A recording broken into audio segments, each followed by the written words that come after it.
Hello student, मैं आपको आज क्लास 10th का मैथ्स का चैप्टर 1 का इंट्रोडक्शन देने जा रही हूँ। रियल नंबर में मैं आपको इस चैप्टर में दे रखा है। Real number are the union of both real and irrational number. तो जो रियल नंबर है उसमें रेशनल और इरेशनल नंबर का दोनों का यूनियन होता है, दोनों ही पाए जाते हैं। This number can be express on a number line. ये जो नंबर्स हैं ये एक्सप्रेस किए जाते हैं नंबर लाइन पर। This number can be both positive and negative. ये पॉजिटिव भी हो सकते हैं, ये नेगेटिव भी हो सकते हैं। पॉजिटिव भी हो सकते हैं, नेगेटिव भी हो सकते हैं। इन्हीं के बीच में ये इरेशनल नंबर और क्या आते हैं, रेशनल नंबर पाए जाते हैं।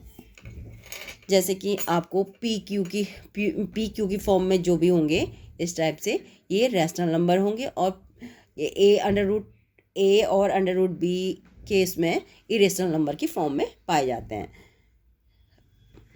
अब आगे देखिए फंडामेंटल थ्योरम ऑफ अर्थमेटिक।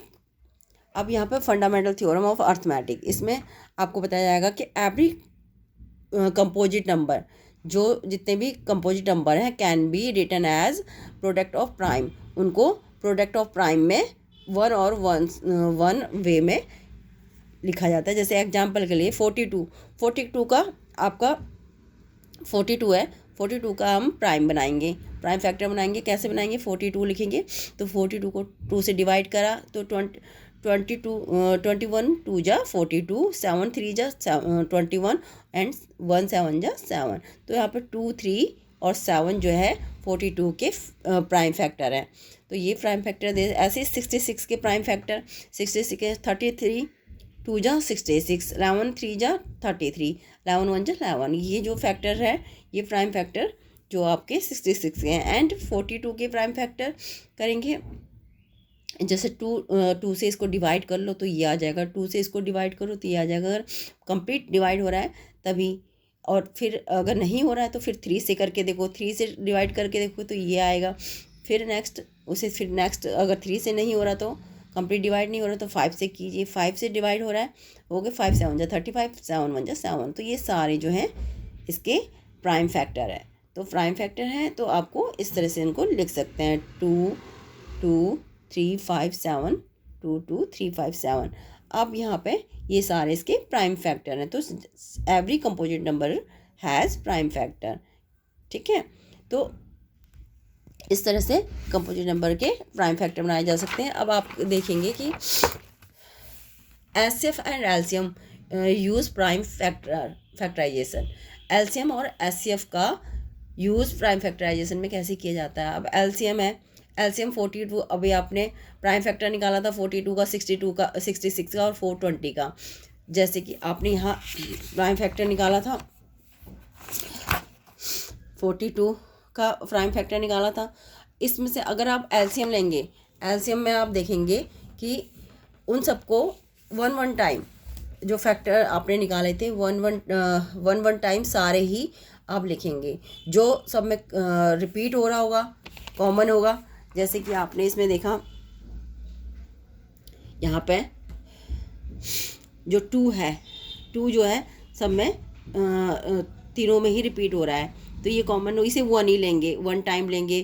3 भी सब में क्या कहते हैं रिपीट हो रहा है, इसमें है 3 सब में तीनों में ही है तो ये भी 1 टाइम लेंगे। और ये 2 लेंगे, 7 को 1 टाइम लेंगे, 11 को, 5 को, इन सबको 1 टाइम लेंगे। इसे एलसीएम में आप एलसीएम में इस तरह से लिखेंगे, 2 × 2 × 3 × 5 × 7 × 11। इनको मल्टीप्लाई करके आपका आ जाएगा 4620। ये आपका एलसीएम है। और एचसीएफ में क्या करेंगे, जो कॉमन है वही लेंगे। 2 सारे में रिपीट हो रहा था, 2 तीनों में, इन तीनों में ही 2 आ रहा था तो 2 लिख लिया। इन तीनों में ही 3 आ रहा है तो 3 लिख लिया। ये तीनों में ही कॉमन है, और बाकी जो नहीं कॉमन तो उन्हें नहीं लिखना है एचसीएफ में। एचसीएफ 3 2 जा 6 आपका एचसीएफ निकला है, और 4 6 20 जो है आपका एलसीएम निकला है। तो इस तरह से एचसीएफ और एलसीएम का एलसीएम निकालना है। अब है relation between LCM and HCF. अब इसमें यहाँ पर रिलेशन बताना है एलसीएम और एचसीएफ का। जो एलसीएम और एचसीएफ का एक दूसरे से क्या रिलेशन है। First number into second number is equal to LCM into HCF, ये आपका इसके लिए फॉर्मूला है जो कि इनका रिलेशन बताता है कि फर्स्ट नंबर को मल्टीप्लाई सेकंड नंबर से मल्टीप्लाई करेंगे तो वो बराबर होगा एलसीएम इंटू एचसीएफ। एलसीएम को एचसीएफ से मल्टीप्लाई कर देंगे तो एक दूसरे के इक्वल होंगे। हम यहाँ पे एग्जाम्पल के रूप में शो करते हैं, जैसे कि फर्स्ट नंबर आपका 42 है और सेकंड नंबर आपका 66 है। ये दो नंबर हमने ले लिए, फर्स्ट और 42 और 66 दोनों के फैक्टर किए तो हमारा दोनों का फैक्टर में एचसीएफ 6 आ गया। दोनों का फैक्टर किया एचसीएफ 6 आ गया और दोनों का ऐसे और एलसीएम हम फाइंड करेंगे। अब हम यूज़ करेंगे इस वाले रिलेशन में जो हमने इसमें बोला है, first number into second number is equal to LCM into HCF. तो इसके थ्रू हम इसे फाइंड करेंगे। अब फर्स्ट नंबर हमारे पास क्या है, फर्स्ट नंबर है 42, सेकंड नंबर हमारे पास क्या है 66। दोनों को लिखा, इज इक्वल टू का साइन लिया, एलसीएम हमारे पास फाइंड करना है हमने, तो एलसीएम को हम एलसीएम लिख देंगे इंटू एचसीएफ हमने 6 निकाल लिया है, 6 एलसीएम आ गया। अब पूछो कि एलसीएम कैसे निकलेगा, इसके भी फैक्टर करेंगे, पहले 42 के फैक्टर कर लेंगे।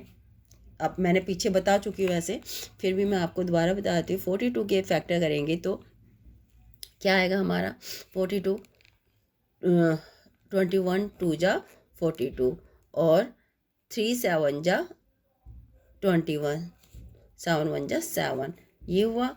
और दूसरे का 66 का फैक्टर क्या हुआ 33 2 जा 66 और 3 11 जा 33 और 11 जा 1 जा 11। तो यहाँ पे इसके फैक्टर ये हैं, इसके फैक्टर ये हैं। अब एचसीएफ में क्या होता है, दोनों में जो कॉमन है, इसमें भी 2 है और इसमें भी 3 है। 2 और 3 दोनों को मल्टीप्लाई कर देंगे 6 जो है हमारा एचसीएफ आ गया। तो हम अब एचसीएफ हमें वैसे यहाँ पे गिवन है, हमें ये गिवन होगा जब हमें निकालना है तो ये फाइंड करना है, तो ये हमें गिवन है। और तो हमने क्या किया यहाँ पे एचसीएफ यहाँ लिख दिया, एचसीएफ के प्लेस पे हमने 6 लिख दिया, एलसीएम के प्लेस पे हमने एलसीएम लिख दिया और फर्स्ट नंबर के प्लेस पे 66 और फर्स्ट नंबर के प्लेस पे 42 और सेकंड नंबर के प्लेस पे 66 हमने यहाँ पे राइट अप किया है।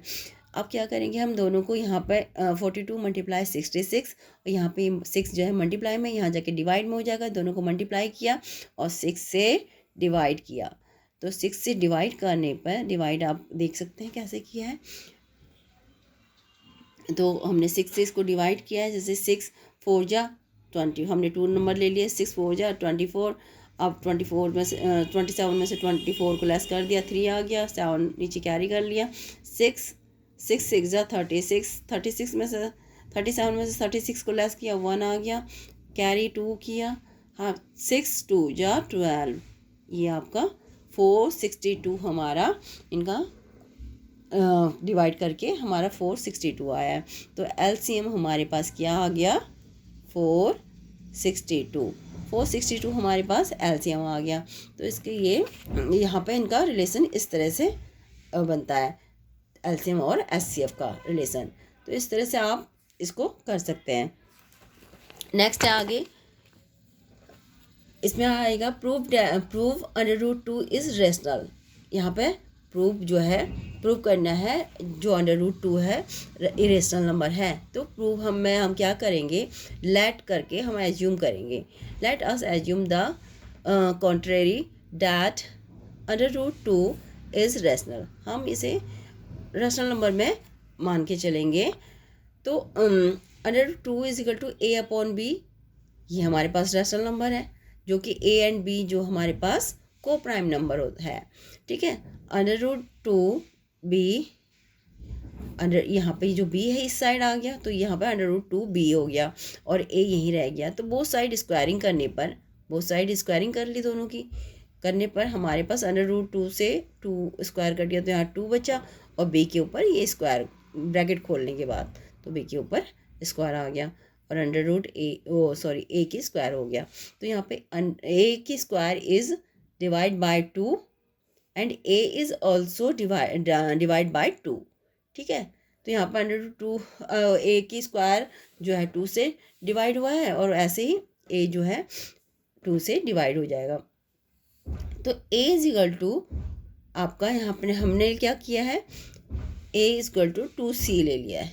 ए को ए इक्वल टू 2c के रूप में हमने ले लिया है। सी इज़ एन इंटीजर, हमने इसे एक इंटीजर ले लिया है। तो यहाँ पे हम क्या करेंगे, ए के प्लेस पे 2c पुट कर देंगे। ये जो ए था फर्स्ट इक्वेशन मान के चल रहे हैं हम इसे, तो हम इसके प्लेस पे यहाँ पे ए की जगह पे हमने क्या एज्यूम किया अभी, ए इज इक्वल टू 2c। तो हमने ए के प्लेस पे 2c यहाँ पे राइट कर लिया है, इसके प्लेस पे लिख दिया है। तो अब कैसे यहाँ पे ए की स्क्वायर है तो यहाँ पे 2c की स्क्वायर हो जाएगा, 2c की स्क्वायर हो गया। तो 2b की स्क्वायर इक्वल टू 2c की स्क्वायर, तो यहाँ पे इस तरह से हो गया। अब ये 2 से यहाँ पर देखेंगे, अगर 2 आप 2 से डिवाइड कर देंगे दोनों को, 2 1 जा 2, 2 2 जा 4, यहाँ पर 2 से डिवाइड हो गया, बोथ साइड 2 से डिवाइड करने पर। तो यहाँ पे 1 आ गया, यहाँ पे 2 आ गया, 1 बी की स्क्वायर और यहाँ पर 2c की स्क्वायर, यहाँ पे इस तरह से आ गया। तो b इज़ डिविजिबल बाय 2 और b is also divisible by 2।